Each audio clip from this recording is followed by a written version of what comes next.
A year from now, this moment will matter more than you realize. Time is moving faster than you think, and not philosophically or poetically, but in real life. You blink and the months are gone. You look up, another season disappears. You tell yourself, hey, you'll start soon. Suddenly, a full year is behind you. No warning or countdown, certainly no mercy. Time is marching forward, with or without you. I want you to think about this. Picture that guitar you picked up 2 years ago. And obviously, for many listening right now, it won't be a guitar, but there was a thing. There was something that piqued your interest. You dabbled, and you let it go. But go back to that moment and just imagine picking it up and practicing for an hour a day.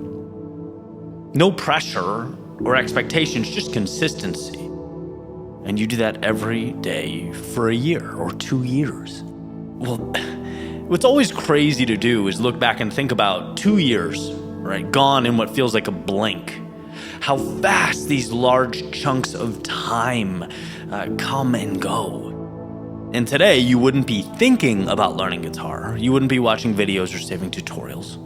At least not elementary tutorials. You'd be someone who plays. And again, the point of emphasis is not because you were special. Not because you were motivated every day. Because you just set a time block aside and you showed up. While simultaneously, time did what it always does. Time is marching forward with or without you. Now imagine this. Last fall, you decided it was time to get serious. You joined the gym. You felt the spark. Imagine if you went 5 days a week. Not perfect workouts. Some days you were injured. Some days you had to tweak things. Some days you weren't really sure what you were doing. No heroic sessions. Just consistent ones. And that decision, the decision you may still think of as recent, would already start looking like a different body, a different level of confidence, a different standard. Because fall doesn't feel like that long ago, but it was long enough to change everything. If you'd stayed with it. Time is marching forward with or without you. And this is where most people lose. They wait for motivation. They wait for clarity. They wait for the perfect plan. They think progress requires some massive move, a reinvention, a breakthrough moment, a day when everything suddenly feels obvious. Man, that just doesn't happen. Sure, in the movies, the main character looks up and sees this glorious epiphany, but that's not real life. Progress requires starting small and staying long enough for time to compound your effort. And here's the uncomfortable truth. Most people don't fail because they're incapable, right? They fail because they don't respect how fast time moves and how capable they are of starting that process. Time is marching forward with or without you. A year from now, as the sun sets on 2026, you won't remember how busy you were. You won't remember how tired you felt. You won't remember how unsure you were about the journey. You'll remember the result. You'll either be living in the quiet pride of progress or the quiet frustration of knowing you stalled, you waited. You held your hands out to the universe hoping it would give you something, forgetting that you already have everything you need. There is no neutral outcome. You don't get to pause the clock while you decide. Time is marching forward with or without you. Look back. The last year of your life, how fast did it go? Fast enough to surprise you. Fast enough that details blur together. Fast enough that you can't quite account for where all the days went. That's not life slowing down, my friends. That's acceleration. And if you don't begin, if you don't create a little piece of reality with habits and structure and standards conducive to what you want, time doesn't just pass, it leaves you behind. Time is marching forward with or without you. And this isn't necessarily about doing more. It's about doing something consistently enough that time starts working for you instead of against you. Instead of, bringing regret and disappointment and dread, that feeling when you know there's something you want to do but you aren't doing it. It's not a good feeling. Why not let it compound for you? Make your life infinitely better with each passing day. That's all it is. 1 hour a day, 5 days a week, one decision you stop negotiating with yourself over. That's it. That's the formula people keep overlooking because it doesn't feel dramatic enough. It doesn't feel like a home run. But I've said it before, I'll say it again. You don't leap mountains, you climb them one small rock at a time. Right? It's repetition. Time is marching forward with or without you. A year from now, this version of you will be gone. This body, this energy, this exact window of opportunity. You'll either look back at that point in time and say, I used that season well. Or you'll look back and say, man, I thought I had more time. Where did it go? Because the reality is, you didn't. None of us do. Time is marching forward with or without you. So please, for all that is good, stop waiting for the moment to feel right. Stop waiting for certainty. Stop waiting for life to slow down. It won't. Start small, show up often, let time do the heavy lifting. Because it already is moving in that direction. Why not hop on the train? A year from now, this moment will matter more than you know. Not because you thought about it, not because you intended to start, but because you acted while time was moving. Time is marching forward with or without you. Why not dance to its beat?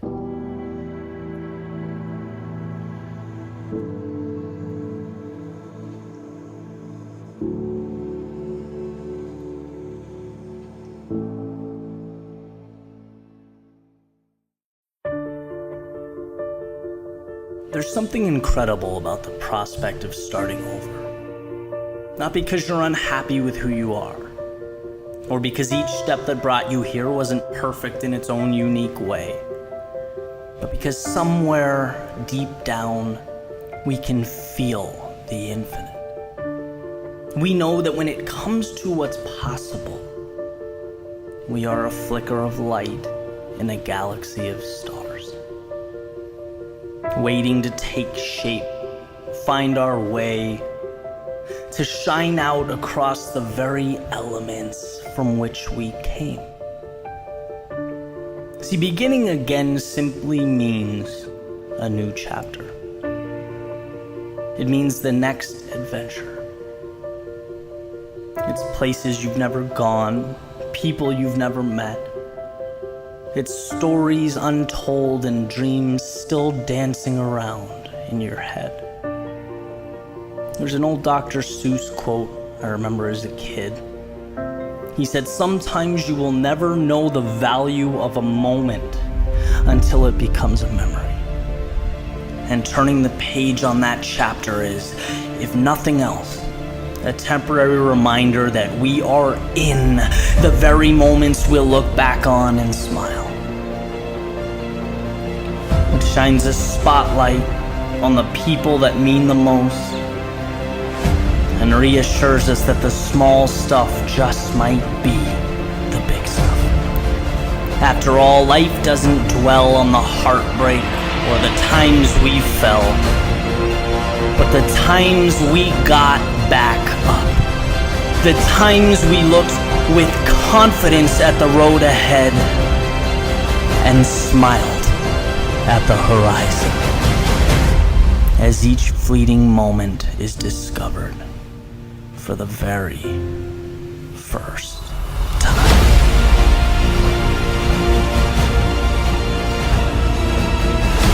So here's to breathing in that ocean breeze, laughing until your stomach hurts.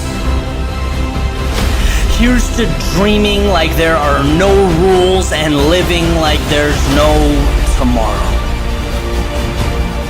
To creating your masterpiece, one word, one note, one brush stroke at a time. To dancing when the music isn't playing and sharing your song when it is. Here's to seeing the beauty when most walk right by it. Being light in darkness and a voice in silence. Here's to living life on your terms, paving your own path and writing your own story. The one where the hero doesn't stop until the princess is saved and the castle is taken. The one where reality is a reflection of imagination. Because if you do these things, when you look back years from now, you'll have a lot to say. But I promise you, I wish won't be one of them. Not because of what you were given, but because of what you chose to see.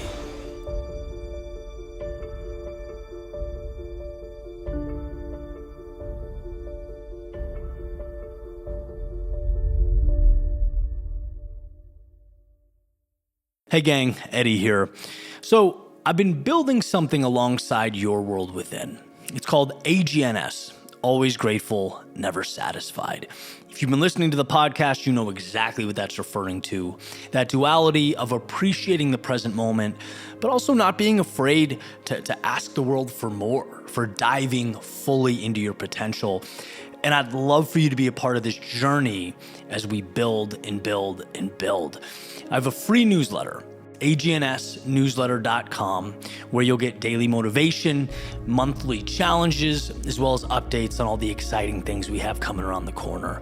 So if you're so inclined and you'd like to be part of this journey, I'd be honored for you to sign up. Link will be below. Look forward to seeing you there.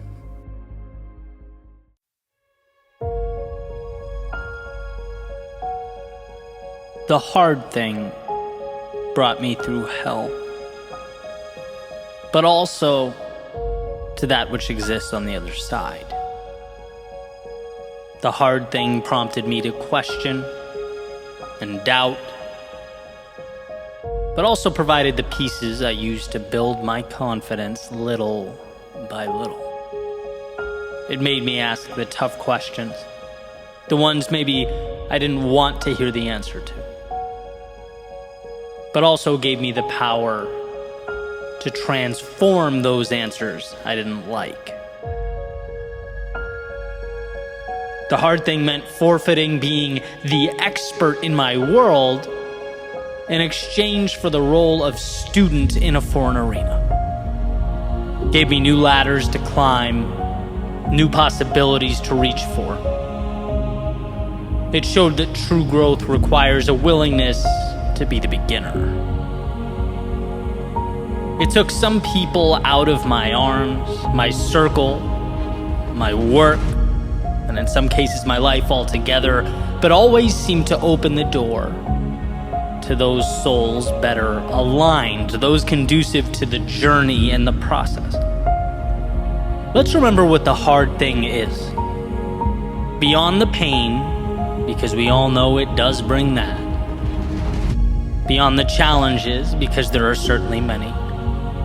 Beyond all that exists the hope and the change and the promise. Robert Frost says the best way out is always through. Through because it's the chaos, the haze, the darkness of night that shapes us. It's in being broken that we learn to rebuild our world with the pieces, and perhaps most importantly, we learn that such a rebuilding process is possible to begin with, that the now is not mandatory or permanent. The hard thing, as it turns out, is nothing more than a transaction. Turbulence for the view above the clouds, fear in the moment for confidence in the future. It's learning that although life sometimes appears to paint a picture of conformity and helplessness, there's always a path leading to the very place we need to go. It just asks we find the courage to walk it. Churchill has said, "The pessimist sees difficulty in every opportunity. The optimist sees opportunity in every difficulty." And this beautiful message rings true. Because from the difficulty is the advantage. And sure, our first instinct is to see the problem. Our eyes tend to initially fixate on that which is unfortunate. But beyond that is where we get the most incredible things life provides, as if one is removing the shell or outer layer in order to get to the nutrients in the center, the ingredients required for growth, the pieces necessary to experience life at its fullest. And so we must be reminded that those opportunities, they're not rare, they're not reserved for everyone but you. They just tend to disguise themselves as the things we're most inclined to disregard or walk by. But if one finds the courage to move into them, through them, if one can see the difficulty not as a deterrent but as a bargain, they'll be given everything on the other side. Reality is not changed with a magic wand or the granting of a wish. It's from staring down the hard thing and moving directly into it, one little step at a time.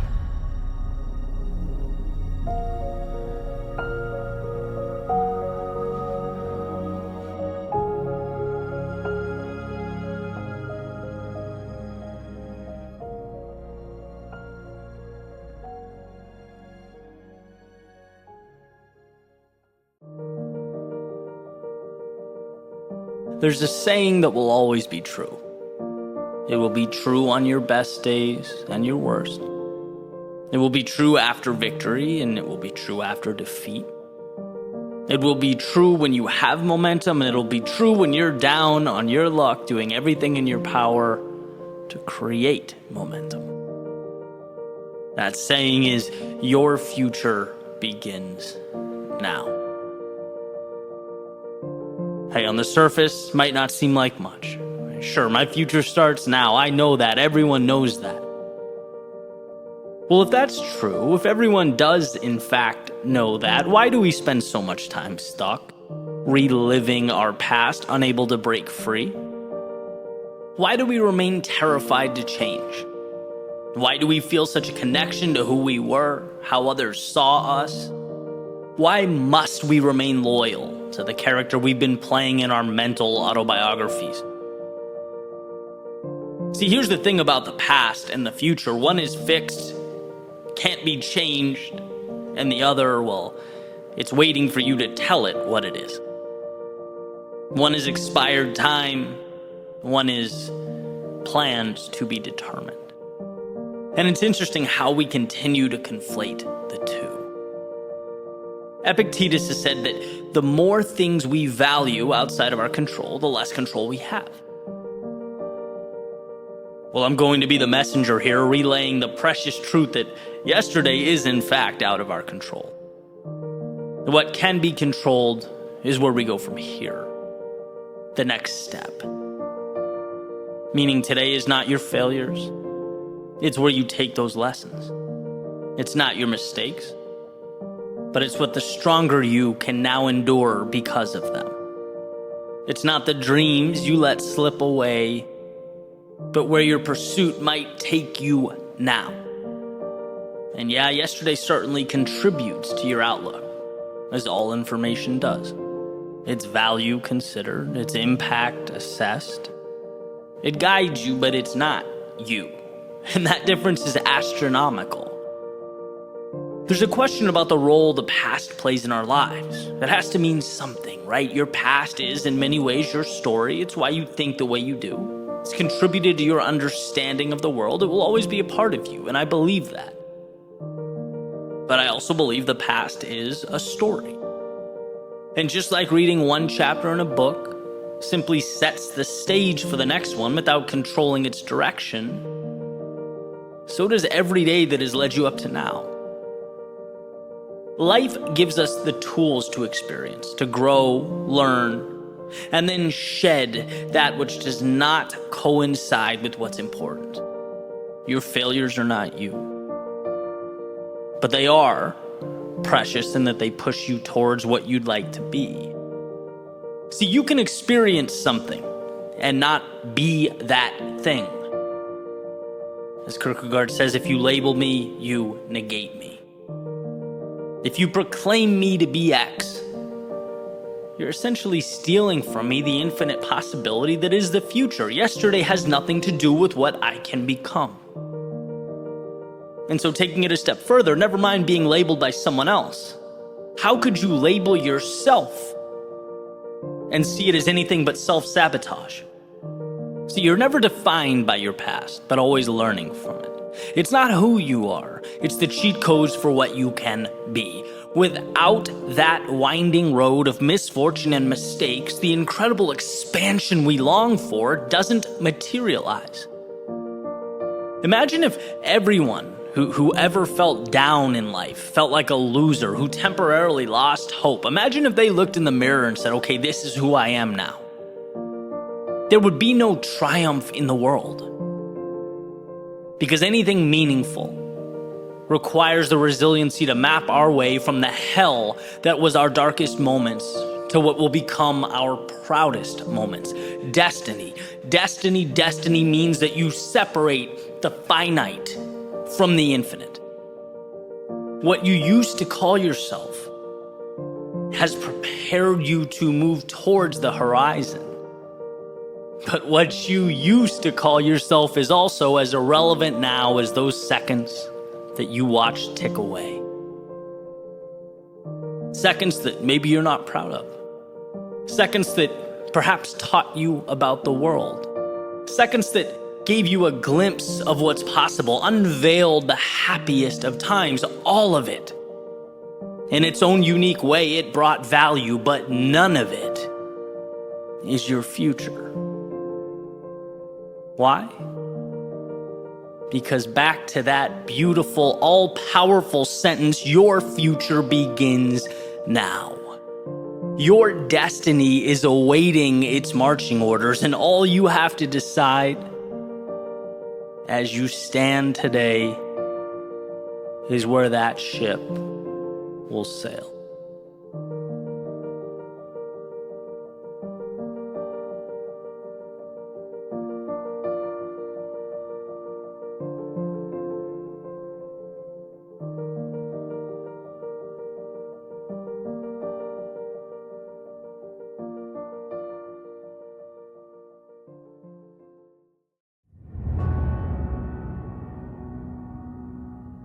There's a saying that some people feel the rain, others just get wet.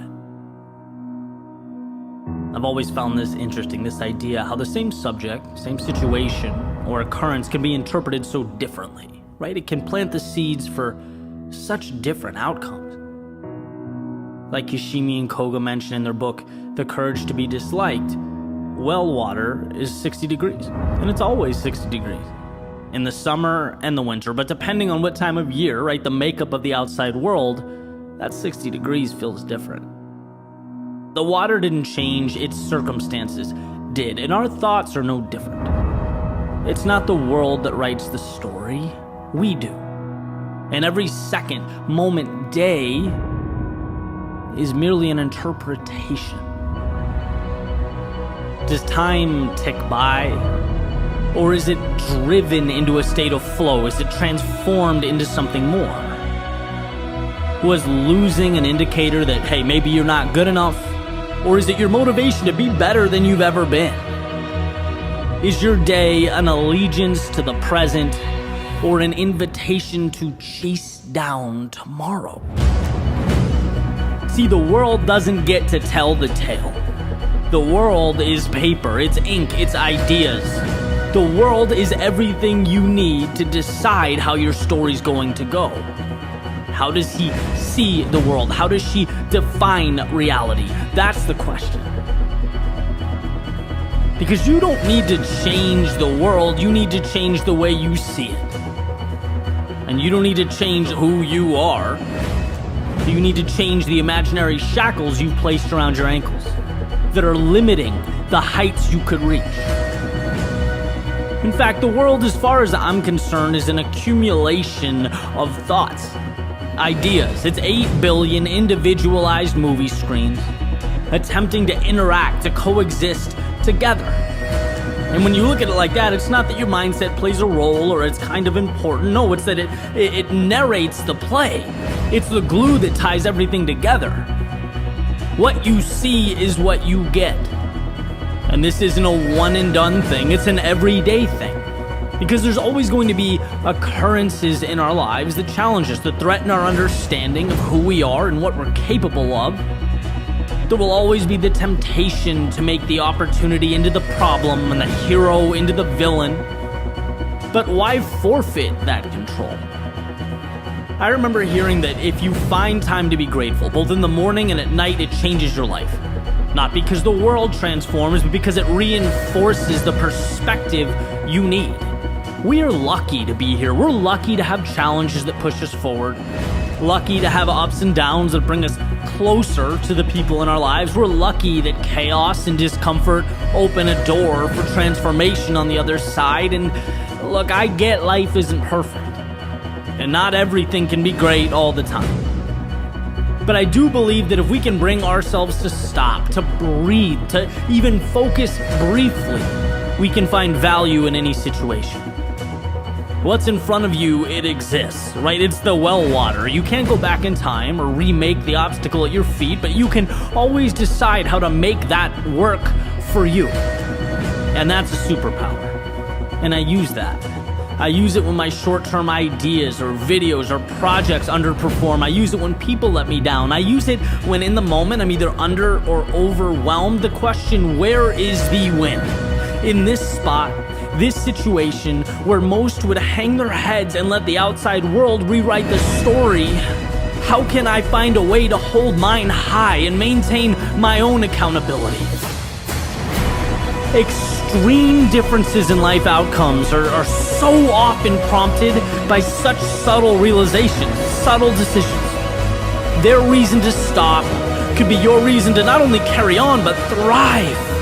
And the best news is you don't need approval or authorization. You don't need the stars to align or doors to open up. You just need to give yourself permission to see the sun amidst the clouds, the hope amidst the doubt. You have to remind yourself that there is always something to cling to, always a second chance. There is always a win. All you have to do is choose to see it.